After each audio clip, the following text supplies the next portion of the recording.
damage on the level 10 talent. But, you know, it's with Boxy back in the roster, and I think everybody who's a Liquid fan with their copium, they're like, if they have a full roster, they totally would have. Well, now you're going to get your answer. This is the time to figure out whether or not they would have done it. Obviously, the same stakes on the line in this game as the grand finals of the Lima Major. Yeah, absolutely. And Dyrachia will deny his own Observer Ward, so they planted Observer Ward and the Sentry. Let's see if Team Liquid will decide to also deny their own wards, because it's going to be easy gold, easy XP for Gaimin Gladiators. Yeah, everybody wants the easy gold, so they're going to fight it out. Ooh. So he gets the 100 gold. Look at that. Easy money. Yeah, they should increase his salary, because after winning the major and also getting this D ward, it's very two equivalent things right there. Yeah, I agree. Definitely up the salary and get it going. So Tofu coming over, and I always just love it. Celery tofu makes me hungry for some good Dota. Absolutely, and this is going to be a good Dota. Looking at Nisha's item build coming up from the mid lane, I believe that's going to be a straight-up Meteor Hammer, something that you know, Reddit talked about, and I fiend Reddit a lot, so I get the ideas from Reddit. That's why we're on the same page. So it's a good setup. Like, you have Tornado to set things up. It also gives Invoker a bit more tower push, which he doesn't have unless he's going the Exort. When you get the summons, seems like Celery is onto something. Yeah, yeah, that's why I said that one was 101. I mean, that's even more gold. Chef's kiss right there. Get 2 D wards before the 1 minute mark, and then a quick late good luck, have fun after that. Yeah, it's gonna be. They're gonna need some luck, because they just gave 200 gold to Rubik. Yeah, you go straight ags. And you also have no Observer whatsoever. Look at Celery, man. He's bringing another Sentry just to be able to get stuff done. Block this big camp or unblock his small camp. For now, it's just going to be a big camp block. Thorn in the side of Liquid already. And you're talking about Nisha going for the Meteor Hammer. That channel time, obviously, a little bit lower. Actually, a lot lower. Maybe I'm underplaying it a little bit. 2.5 to 2 seconds is it's a lot big quicker. Upgrade, yeah, for sure. It's... But let's see how it's going to go. This is going to be Quinn on his signature puck, something that he's been carrying the games pretty much, and he's been dominating the matchups. He's been really on point. I remember maybe 1 or 2 games throughout the majors, at least, that I've seen, and I've seen a lot, where Quinn, like, lost the matchup, but it comes down to also rotation. Ace might die. Crypt Storm doing some damage on Insania, but First Blood for the Dazzle doesn't even get traded. Now Tofu on the run. They're looking for a second kill, but he'll just survive with 70 health. Not enough. He did have 6 Magic Stick charges and the Fairy Fire, but did not want to commit. Great start. Like, Dead Prophet, when you managed to shut her down, and who was the one getting the kill? Insania. Okay, give it. Like, you talked about other position 5 trying to get some carry items. It might be Insania this time around. A lot of value. Something that T-Governor talked about on the panel is Dazzle Shard. Like, sometimes not necessarily you want to give your position 5 the best start, but when it comes down to certain matchups, it's going to be quite a lot. And we see Boxy kind of being annoying behind enemy lines. Yeah, this is rough. I mean, this is just straight in their lane in between the tier 1 and the tier 2 tower. I mean, this is giving me a little bit of flashbacks to when you had the double stout axe builds. You just stand behind the tower and farm creeps just freely like that. Bring poor man's shield back and side shop. Yeah, I'm there for the side shop for sure. I'd love to see you know, some new businesses get made in this map. It's going back to what you said about Ace getting shut down a little bit here with that first death. You kind of, the Death Prophet lineups are based on just like solely taking objectives off that 6. When you get the level 2 in the Exorcism, you're going towards Roche. Like, if you slow him down, what does that do to the pace of Gaimin Gladiators' lineup? Can they rebound off that? Is there anybody else who can kind of help him maybe get back in the game? Yeah, they do have very active mid laner. Boxy will deny himself in the meantime, but they do have Puck who can easily rotate. So Dead Prophet, even with the nerfs that she had in the previous patch, decreased intelligence and strat gain per level, plus also a bad start that you said. It's also not that easy matchup. Tofu might need to be a bit more careful. He's been playing, you know, on a knife's edge on this lane. He's been sitting with low health a lot. And that is never fun against the Dazzle if you just get hit with a, you know, like a level 2 poison touch. Get run down. Add Reflection on top of that, so you'll always have another slow, extra damage. And they also got the First Blood, as you said. We see Insania feeding off Mickey with some extra tangos. This top lane is a lot of burst. Ooh, Duracio's actually the one who takes a lot of damage from Zai and almost gets run down by Boxy. Both these heroes sitting low. Zai, the illusions, trying to get the damage and will eventually succeed. So they do get a Visage in the top lane. And bottom, there's a fight once again. Insania low health. Tofu falls. Insania drops into the trade. And that will be a 1-for-1 over bottom. Not too bad of a trade, I would say, for Team Liquid, where you get some solo XP, you get the kill, you get the last hit as well. So Mickey, eventually, you know, the Terrorblade's going to be pushed out of the lane, so you want to get as many levels as possible before leaving. Bottom lane. What's your objective when you leave that lane, though? Like, what's the biggest thing on the map for you? As Terrorblade, just hit as many creeps as you can. Right. Find Iron Talent. Just kidding. They say I don't want to see that item back. You know, we talked about some of the best item. Neutral items. Yeah, it's going to bring the griefers back into the game. We don't want to see that. I love griefing. I mean, I love griefing. Yes. Okay, please find his Dota profile ID and report him. Please don't. Boxy has had a pretty swell time. You know, other than denying himself, it feels like they've put a lot of damage out. Only 12 CS, though. Doing his thing. Oh. This is not a core. I mean, compared to Rubik, like yeah, he definitely plays like a core. Boxy, you know, he's been... I think he had a year and a half where he has been so steady, and I want to see if he's going to be disassembling Tranquil Boots, or is it going to be too much work. Here we go. Ooh. He actually does it. Ooh. It's a lot of work, you know, I already said it.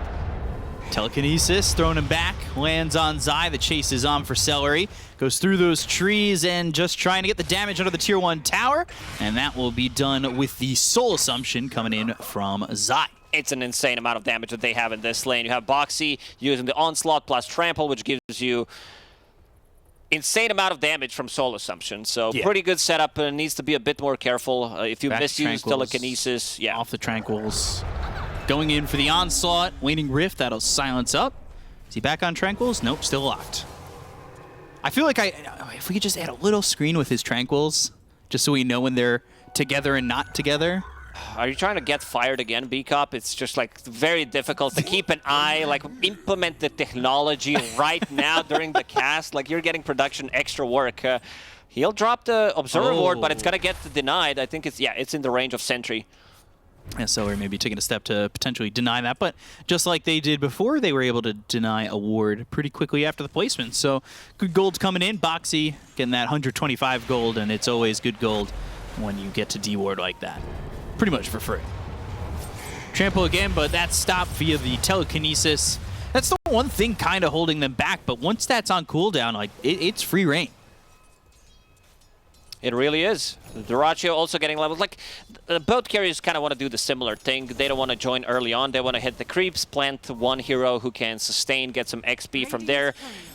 This is going to be Dazzle versus Rubik. Not two best heroes we've seen. Treant Protector, Wyvern, heroes that can soak up some damage and also be very elusive, very difficult to kill, hiding in the trees, while the carries are doing stuff in the jungle. By stuff, I mean being completely off the map. Nisha, Meteor Hammer done. It's 7-minute, 25-second Meteor Hammer. I've heard this is all the rage, and I'm ready to see why, that's for sure. I'm fine with this. I'm definitely fine with adding some new stuff. It might get boring. This is like when Viper gets, again, popular, or Necroforce. You're like, hell yeah, give him that Reaper Sight. Give him that toxic environment in the laning stage. It's very good for, I'd say, a couple of weeks, but then it gets kind of boring. We see first rotation from Tofu, trying to make stuff happen. DD gonna get dispelled. Yeah, good tornado to stop that. Tofu's still moving forward, and, well, Quinn's going to drop down that Dream Coil. They've got Boxy coming over from the side with the Onslaught, the Trample, the damage on the Quinn. It's more than enough with Insania coming in to get that kill onto the puck. Goes in a little bit too far in that level 2 in the Shadow Wave. Blows him up. Also getting extra damage from the illusions that Boxy picked up from the Shadow Wave. That's pretty crucial. And Boxy, he has like 600 APM at the moment. Still disassembling his Tranquil Boots. I think Milan was the first player that I saw doing it back in 2022. And he kept doing it all the time, just getting the full value. This is something that would if I tried to do it, would end with me accidentally. You would do it once. No, that's it. You would get hit, or you would get another tranquil boots or whatever. Drop my items by accident and like get them denied. I have no faith in my mechanical skills. I think you need to pay attention to the game because it's going to take you like 5 minutes to figure things out how it actually works. Okay, unlock, unlock, unlock, disassemble. I'm just unlock. kidding, B-Cup. Also, to talk about the matchup, we see Mickey farming underneath the tower, still not pushed out of the lane, and he's level 7, which is pretty impressive. That's why that one kill that they got from the bottom lane, and he also got one of the last hits. Does have a lot of mana to sustain with. Infused Raindrop, Falcon Blade, plus Tumbler's Toy. He has Dream Coil again, but these heroes just hiding under the trees. Senya actually maybe looking to make something happen with another Shadow Wave. Gotta be fearful of the damage that comes in. Nisha's just free to do whatever he wants in this mid lane now, and he's probably going to just drop another Meteor Hammer onto the tower. And this tier 1 is just about gone. Yeah, never mind. It's not just about. It is. That is a very quick tower take, and Celery just running for Boxy, who you've been saying repetitively how well he's doing in this game. Yeah, he's been really on point, but Boxy trying to go for a solo kill. After all, it's not a core primal beast, as we mentioned, Nisha. Could become. Kinda, yeah, could definitely. Like, all you need is pretty much a BKB or a Blink Dagger deciding what you want to go for. Ace, this is a long TP. He TP'd back to tier 1 tower while Quinn TP'd first. And Quinn's coming over. He's got Tofu over to the side to maybe give some help, but do you want to be here, Boxy? Ooh, Dream Coil with the Avalanche landing onto 2 of these heroes. Ace back in the fight, but they're not going to go after this Dream Coil was placed down. Not exactly getting anything out of that. If Ace dies there, this is pretty big. You know, this becomes meme material. This goes on Reddit for sure. Ooh. Yeah, TPing to the tower, long TP, take a lot of damage, walk right in and die. That's... Nisha trying to find something. Has an urn coming in too. I want to start getting those charges. For a full backstab, he would definitely love to get a kill on Ace. First Exorcism was used, not much damage was done, because Terrorblade was there, level 7, as we mentioned, and also he doesn't care too much about Exo, right now sitting at 20 armor. Yeah, 11 minutes, 20 armor. That definitely seems really... Le balance. Yeah, as the French would say. So he just goes back into the jungle. That's no surprise, but right now, a little bit of that Sacred Relic Talisman combination coming in. I love what I'm seeing. This is new tech that I saw in some of the pubs when you play against carry. It's been so long. I don't know. Yeah, illusion carries. It's reduced. Like, the cost has been reduced by 350. And that is that makes it S tier, right? Most definitely. It's like Radiant's burn damage is not as good as it was before, considering like how Dota developed. But I think it's more about the miss chance as well, and also being able to push out the waves. Onslaught EMP drop down. Duraccio gets up onto the high ground of the steps.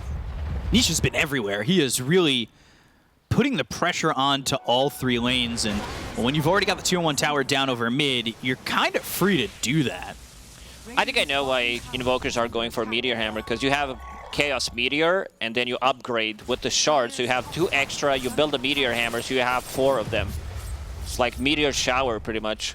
Yeah, you're just looking to take out some dinosaurs with that. A couple of meteors, drop them down. Poor Boxy, man. If he uses it on Boxy, Boxy's done so. Quinn getting that kill on Insania. Meanwhile, up top, Boxy getting a kill on a Celery. They're also looking at Duraccio once again. He is not safe in this jungle at all. And you can just see, like, it just feels like he farms so well with this Meteor Hammer. There's so much about it that just, that couple of changes have really just improved the item. And Zai's just going to take the tier 1 top. Gaimin Gladiators, despite the fact that they're up 2K in the net worth, like, it feels like they're losing a lot of their map. They are. They just lost 2 towers. When it comes down to their tower damage, 3 heroes don't deal much. Nagasiren also needs items. It's mostly going to be about the death profit. So Ace took down the bottom tower, does have Mag going into Guardian Reels, which is no surprise. It's still a great item. It got nerfed, the region got nerfed, the armor got nerfed once you drop down the below threshold. So still going to be picked up on most of the offlaners. Mm-hmm. And those changes coming in, and I feel like we'll probably still see that item a decent amount. Nisha still lurking, still looking. maybe going to find Ace as they their lines are starting to intersect, but just a little bit slow on getting down there. So Ace will be free to leave, and well, actually, he'll be free to come back too. So he's got that mech. I think he has the Guardian Greaves flying out, still working on that Radiance. There is the Terrorblade and Primal Beast going for the drums, and looking like maybe there's a Boots of Bearing in the future. Boxing in with the Waning Rift, Tofu over to the side, maybe trying to throw in an Avalanche. They got the Dream Coil onto 2, the Pulverize, but the damage is in. Here They got killing a Meteor. Boxy. The Meteor Hammer lands onto Tofu. And from the other side, Zai's coming in. Soul Assumption hits on the Tofu. They've got the Guardian Greaves, which are immediately popped by Ace. Poison Touch thrown over by Insignia, as well as a Tornado that comes in and lands. But not really doing much of anything. Yeah, that Guardian Greaves came in very clutch. So are you gonna tip Boxy? Boxy went in. He's tanky, but not as tanky. He needs some kind of a backup, maybe Dazzle with the Shallow Grave sitting behind him to get another round of the spells potentially. Top lane. They're two really good neutral items that you can pick up on Primal Beast. I'll hold that thought.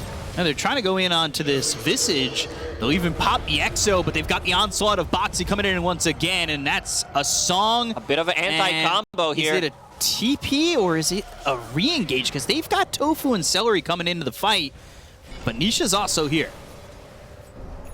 Like another Exo that they're not going to get any value from this. They also used Song during the Exo, so got to be careful about that one. Maybe they thought if Tiny gets close, we'll be able to burst someone, toss him backwards, and then try to isolate him. I talked about the neutral items on Primal Beast. Tumbler's Toy is the one, Pigpole is the other, where it gives you extra speed so you can chase down people. And talking of speed, that drum that you talked about, he's going to dodge it. Ooh, gets the Pulverized Dream Coil, Meteor Hammer, combining onto Quinn, but he gets the Illusory Orb off and is able to jaunt away. They really don't have much control for this puck. That's one of the downsides of Team Liquid's draft. They need to be able to get in with the Primal Beast, maybe use like Tornado to try to set things up, time it perfectly, but it's going to be very difficult, I would say. Onslaught, Draccio.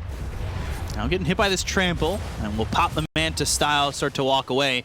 They don't have Dream Coil available on Quinn, so nothing they can really re-engage on, and a little bit of a battle of the supports, but Ace kind of coming in and, well, turning the tides of that one and putting in a little bit more damage up towards top if they do end up fighting. Tornado avoided. Quinn still has that double damage. Top lane, they are going to go in. They've got the toss. It's on to Zai. They'll look to get the kill, but they've got the Shallow Grave, so Zai's going to survive a little bit longer and be able to TP out. They'll go after Insania. The chase is on from Ace. 21 charges. He's going to be probably okay. Shadow Wave. Want? Did not want to Just pop dies. it. He had another Spirit Siphon, so never mind that. Yeah, you're probably dead anyway, right? Keep the charges for another day. Why does Quinn have double damage every single time I click on him? This is the third time. Yeah. And I'm not even counting. Could have been a fourth. The numbers game is up there for the double damage. There was that one game we had, Tour 1, where the only rune was double damage. Every second active rune was DD. Nisha? Nisha coming in from the side, and they're going to try and get this kill into Quinn. They've got the onslaught. They have the control with the Pulverize, and Nisha gets credit for the kill there onto the puck. So they combine as a trio to get that kill. While Zai's farming away. Now having a full Spirit Vessel, so that's going to be a great item against Dead Prophet. I mean, she does have a way of dispelling things with the Guardian Greaves. Not sure if he wants to pop it immediately to get rid of it. But definitely a great pickup from Nisha. Speaking of items looked at and or being picked up, Heart next for Naga Siren after the Manta style. Seen different builds on Naga Siren. Like, I'd say 2-3 months ago, everybody was going for the same item build, the Manta style into Orchid, then you start being more active. I've seen Manta style into Mage Slayer recently during the Major by quite a lot, where you also like want to take a fight and does tank up both you and the illusions. But there's also like, if you feel like you don't want to take a fight, you can go for this Heart of Thoracic just to be more tanky, because Team Liquid's damage, like, they don't have that much. If he gets that hard, he should be able to get the song off. I don't think they can burst him down from 100 to 0. Yeah, it just comes to question of what the Naga Siren's doing other than surviving, right? Like, sometimes I feel like I watch Naga Siren games and they just kind of exist. And CS is a number that just goes up. there were a couple of games during the major where, I mean, everybody pretty much experienced it in their own pubs as well, where your Naga Siren is 0-0-0, you're losing, but this time around it's fine. Dyrachyo doesn't need to join. He's the most farm hero on the map by quite a lot, and also the rest of the team is doing pretty well. The Gaimin Gladiators, they're playing the map extremely well right now. Insania could be in a bit of a trouble, but senses something is off. Dyrachyo gonna go behind the tier 1 tower, gets the ensnare with the Waning Rift. That's a quick blow up of Insania. They have a TP coming in from Nisha with a Tornado landing on an Ace as well as Dyrachyo, but they go to the Exorcism, and maybe this is the one that finally nets them a tower. And with that, yeah, it's looking like they're going to grab it. But Boxy may be setting up for some sort of onslaught combo. They do have Zai up top, so I don't know exactly what they would go for, but they are just posturing like they may go. I will say it's a little bit surprising considering the fact that the map for Gaimin Gladiators was so shrunk, I'm not really sure, but early on with the tier 1 towers going down, they're able to get such a lead like this. Yeah, Gaimin Gladiators are all over the place pretty much. These couple of rotations that look good for Team Liquid, they took the towers, but it comes down to also Terrorblade wanting to farm a really big item. Now that the Radiance is complete, Team Liquid, they're going to strike. They're going to go inside the Roche Pit, use this information that there is no Exo available, and they will take it. I don't see Naga Siren being close enough to use Song. Wow. Yeah. Just kind of for free, and they're going to grab themselves the first Aegis of the game. Is that significant there when you're thinking about Gaimin Gladiators and their strategy? Like, when you see like Ursa lineups, they desperately want that first Aegis, but is not getting an Aegis here that bad for Gaimin Gladiators? No way. Puck has another double damage. Okay. Do other power rooms exist? There is one. Some random one that is not DD, and then DD spawns again. It's every other. Patch, percentage, unwritten change, 100% double damage all the time. Man, pops are going to be very good in the next month, I would say. Radiance on Terrorblade, Meteor Hammers everywhere. It's going to be very enjoyable. I was thinking about Meteor Hammer, and I feel like the only person who doesn't like the change is OD pickers. It happens quicker, but they still need to learn to count. Oh, they have to, like, relearn how to count. Yeah. That's going to be a huge issue. Avalanche toss up into the air onto Zai with the Crypt Swarm coming in. Zai taking a lot of damage on the run, bringing it over to Mickey, who uses that Sunder to put him back to full health. But now the Song of the Siren right on top of the Terrorblade. There's 3 heroes Radiance here that are hit by the baby. Song. And the Radiance isn't doing enough, doesn't really look like it. The Shallow Grave, it's on to make a very early Dream Coil down onto Insania. They'll get the drop onto the Dazzle. They'll lose the Aegis here on Terrorblade to start. Spirit Vessel was placed onto Quinn, but he doesn't quite care. They're going to go again with the onslaught coming in from Boxy. That kind of hurts the Terrorblade. No meta. Avalanche toss comes in. They get the kill on Boxy and Mickey. Telekinesis lands on Anisha. He's trying to get out, but the Stolen Pulverize lifts him up into the air, and they'll get the kill onto the Invoker as well. Whoa, boy, Gaimin Gladiators coming up Millhouse on that fight. It looked good. It looked really good. You know, save your buddy. We experienced it, pretty much everyone. Look at the damage coming out from Terrorblade. That Radiance during the Song, I think he dealt most damage during the Song, and having that Radiance. He's also super tanky with just Falcon Blade, has Pupil's Gift. We're going to see the replay again. So looked very cool. They saved Zai with the Sunder for a brief moment. He still dies in the end, I believe, but they don't have meta. I think that's the big one. And this just makes Mickey kind of vulnerable, right? Like, he uses this Sunder. Look at where his health is at, and they know he's close, so immediately into the Song, right?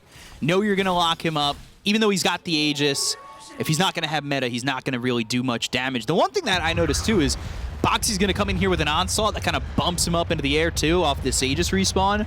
Now you're also fighting into Naga Siren Illusions. They are way too tanky. He does have Heart of Taraz that we talked about. Avalanche toss. They've got the Siphon onto this Primal Beast, and they'll get the kill on a Boxy. And Gaimin Gladiators, they seem to be in a full control of this game. Even though they lost Roshan, after using that Exo, they're still doing a lot of stuff on the map.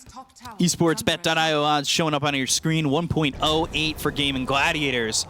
Those are some heavy favorite odds, and I don't want to say nothing, you know, it's impossible for them. Just take a look at the Valentina Shevchenko against Alexa Grasso fight that happened last weekend, and those were the same odds. Yeah, and the underdog won. Yeah, that tennis match was really intense. Oh, well, you know, those are for the few fans that are out there. I'm just kidding. Yeah, I don't know what you're talking about. The Nisha, he's going to be the one getting caught. Yeah, silence on him coming thrown in by Ace. Pulverize still on a celery. They'll get the telekinesis into the air. The shallow grave, but is it going to be enough to save this Invoker? It's not looking likely. They go to the song. They've got the Crypt Swarm that lands onto Nisha. They'll get the kill with the Invoker out of the fight. This is looking bad for Liquid. They'll still continue to go in and look to get the kill into the Primal Beast. They'll take out Boxy, the Illusory Orb, hitting on one of these heroes. It's Zai, but they're not going to jaunt forward. They still want to go. Blink, Avalanche onto 2, toss up into the air. It's on a Mickey. Can they get the kill here onto the Terrorblade against the Sunder off? Zai just escaping with a minuscule amount of health, but they've got the damage. Another Shallow Grave. It's not really going to help out Mickey. He's inevitably dead in this fight, and he'll finally fall. They still want Zai. They still want this Visage, and Quinn's going to go in and finish him off if they get the kill onto Insania. They've got the Crypt Swarm. They'll have the finishing blow and a full team wipe here for Gaimin Gladiators. Gaimin Gladiators, they're so good at team fighting. I think in this one, it's also going to be some insane amount of damage coming out from Terrorblade. Yeah, 3.8k damage done by him compared to like Puck 5.4, which is still impressive. He stays in the fight for a very long time with that Sunder on the Illusion, with the Shallow Grave from Dazzle, but it's still not enough. Like, their damage is very limited. Like, Dazzle doesn't deal damage. He does have this shard. Right. Yeah, it's just not enough. And it's also Invoker with no exert, only 2 points in it, so you need to land the combo. Sit in there while you're trying to channel the Meteor Hammer for 2 seconds. If that Prophet locks onto you with the Spirit Siphon and Exo, you need to run away. And I'm not even sure if you can. So we'll take a look at the Dota Plus win probability. 14% for Liquid. Pretty generous, I would say. Yeah, I was thinking the same thing. It just, you know, you talk about how much damage he's doing with the Radiance, but Mickey, he sunders and he's back down to 0 almost immediately. They go to the Shallow Grave, but they've got the Telekinesis as well as the Silence, and with no BKB, that's going to mean another death here for this Invoker. They'll even go to the Exorcism to try and chase Sai and put that damage out on him. They have the Ensnare that lands from Dyrachyo. They also get the kill on a Boxy. That's Quinn off to the side, getting a kill onto his support, while they'll take care of this Visage and get themselves 3. Dyrachyo is understanding when he needs to join the fight. I mean, throughout the Major, throughout the previous DPC and this one, he's sitting at 0 deaths. His itemization was on point. If he gets some like different item, he's not going to be as tanky. Understanding like what item needs to be purchased in this type of situation where damage is very limited, and he does have Dragon Scale, so also more armor. More armor. I mean, I was going a different direction, but more sieging when it comes down to that. So you'll have illusions pushing out the waves and towers much easier. I mean, look at where Celery is standing. He is pretty forward. He is, and also holding Sunder, which could be pretty crucial. He used it in that fight over by the outpost as they were killing Zai. Could be like sacrificial usage of it. You want to burst the enemy carry if he already used the Sunder. Yeah, the cast range on it's pretty wild too. Mickey, see if he's all right. Onslaught in, Telekinesis up into the air. They've got the Sunder. That'll put Boxy down to half health.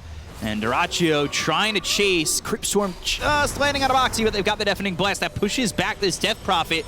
Dyrachyo still looking to get this kill, but eventually it will be Quinn. Now they've got their eyes set on Zai, who's silenced up and on the run with BKBB. Popped by Ace, though. He's running in.